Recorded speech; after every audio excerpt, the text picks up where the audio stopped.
Kia ora. I am going to talk about Connect. With my close friend group, we actually get together like really regularly, get together. But I know that some people find connecting harder because they might be more introverted and don't like to share as much as someone like me does.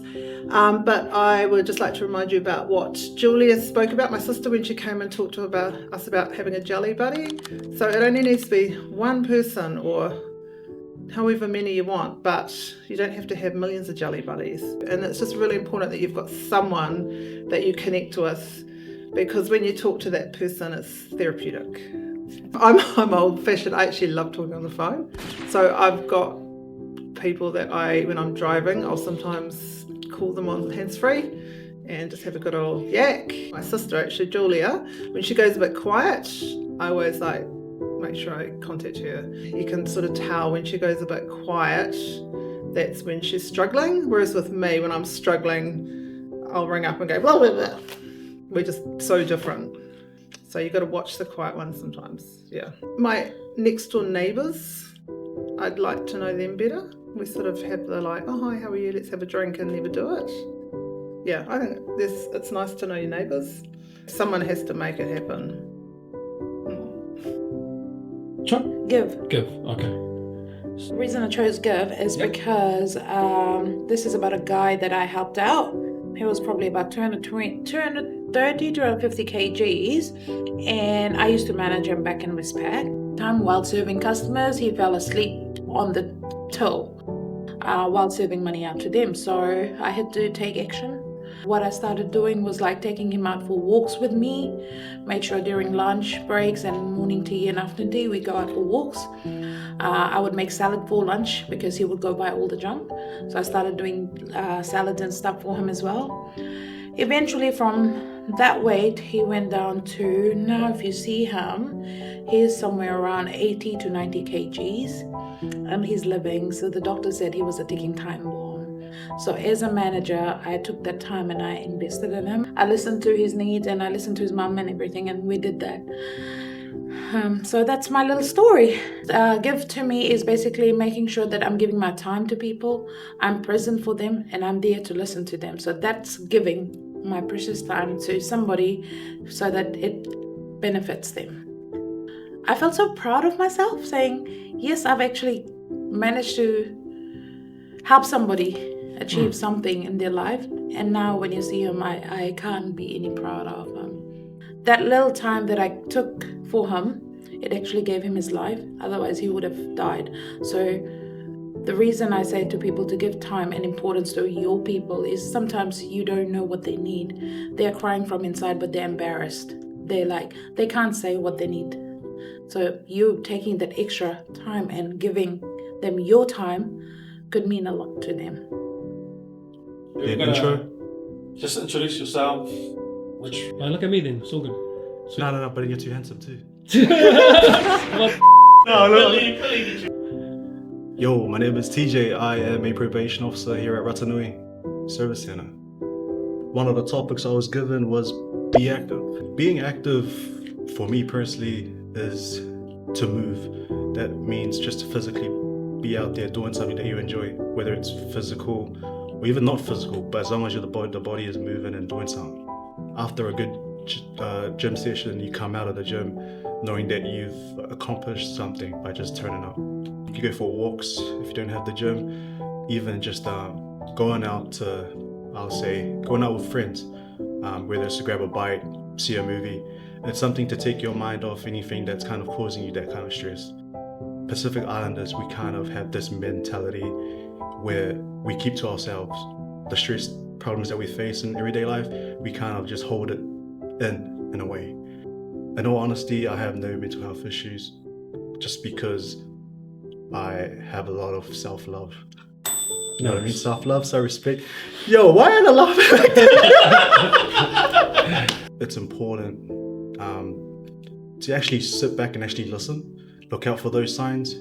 Some people tend to be shy, tend to be guarded and not wanting to reach out, or are not confident enough to reach out. But it all comes down to having that good friendship and good people around you where you're able to to raise those concerns around mental health, and actually have that confidence to do so without being judged, without being looked at differently. Be genuine, because you never know what they're going through. Sometimes you might be just talking casually and that guy's been having the worst day of their lives, you know what I mean? If you're suffering from mental health, never be afraid to reach out, and whoever is on the receiving end of that, take into account that this is an actual person that's probably showing a lot of confidence to come out of their shower like that and actually talk or even ask for advice or guidance. Just to appreciate that sensitive conversation that you have and actually listen. Now? Hi, I'm Anastasia, and I've been asked to talk about keep learning. She wasn't forced, I promise. Thanks, Matt. Sometimes, actually you and I were talking about this, sometimes when people have quite extreme mental health like schizophrenia, things like that, I've been learning to try and separate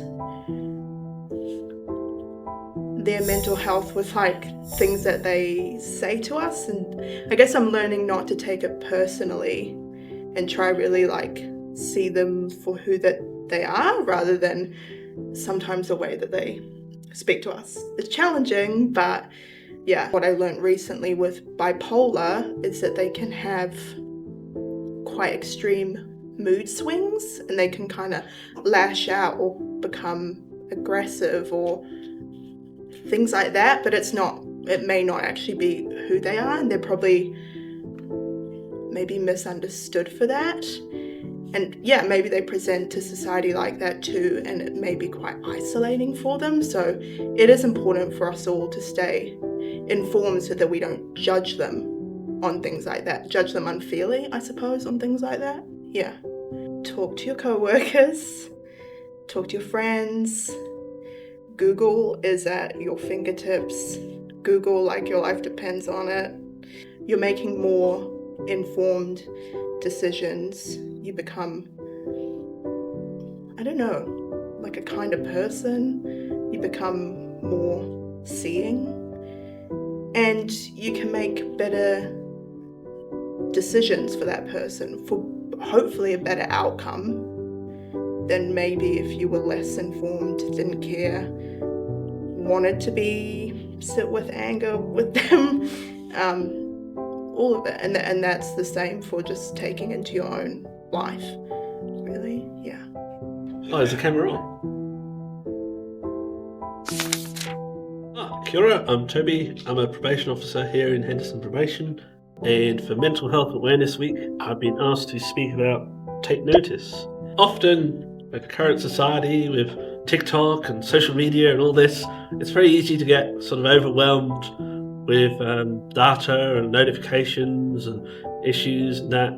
So just about sort of going out on a walk, whatever, and sort of seeing the birds and just being in contact with Papatanuku and sort of making the effort to be around all friends and family and be present.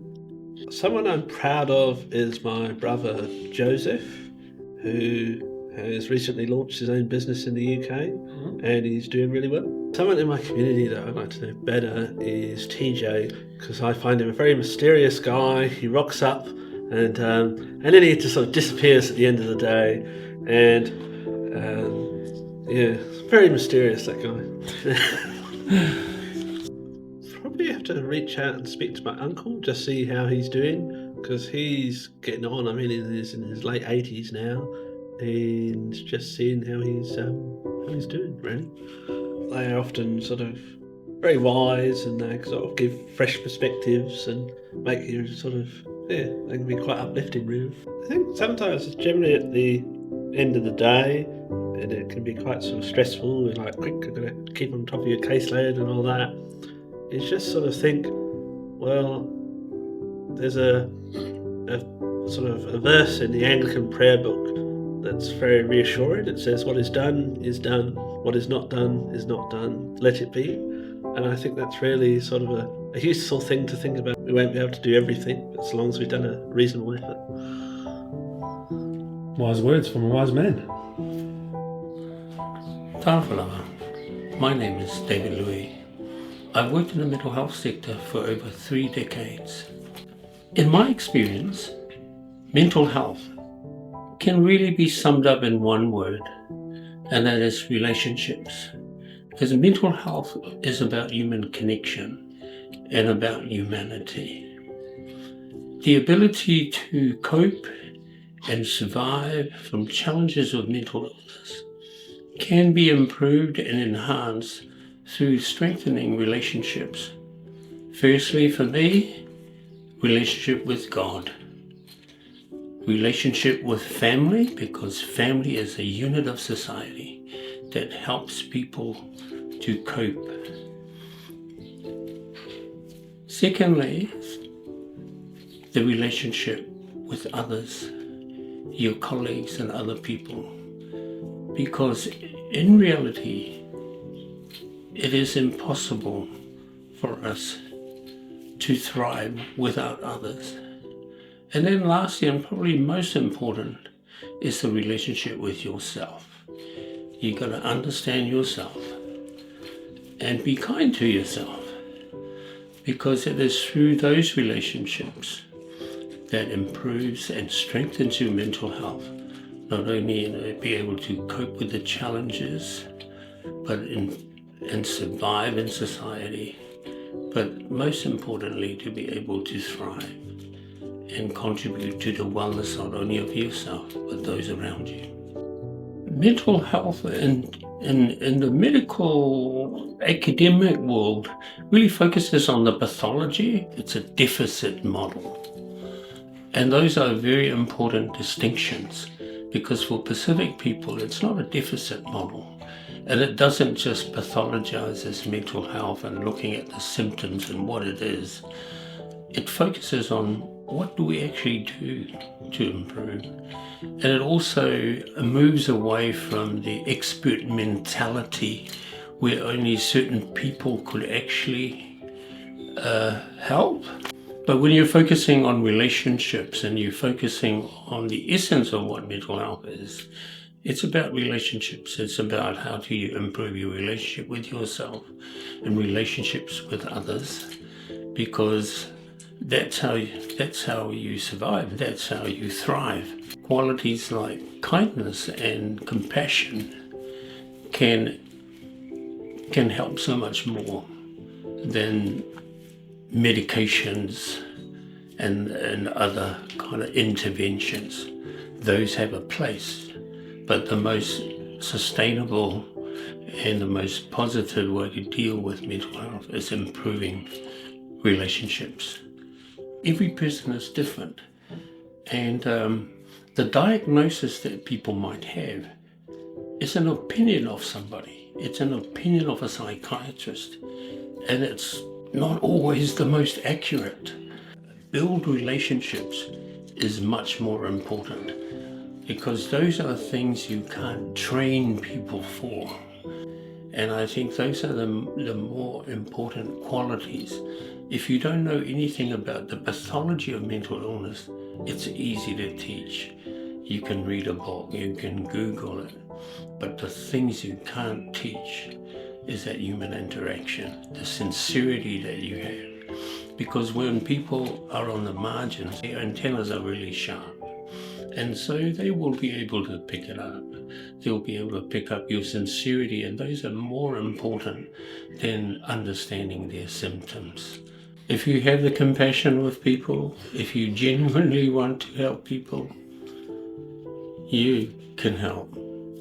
Because mental health is about human connection, and it's about kindness and compassion, treating others just like you would like to be treated yourself.